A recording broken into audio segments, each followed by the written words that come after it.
this is Audi A4, and today the problem in this that this aux slot is not working properly. It's not inserting inside. And the another one,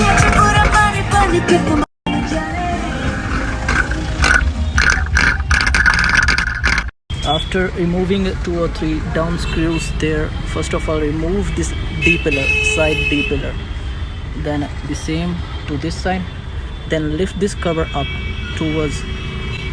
It will be little tricky, just keep your hand here and lift it up with your wrist like this, then this speaker will be easily visible.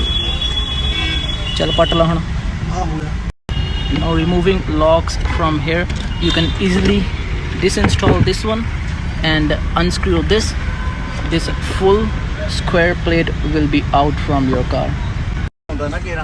This is what the only single thing inside your car. Okay, now for the aux case, remove the rear vent, unscrew this one, then you will reach to your destination by removing this out. There you will got the aux point. This thing has been troubleshooted.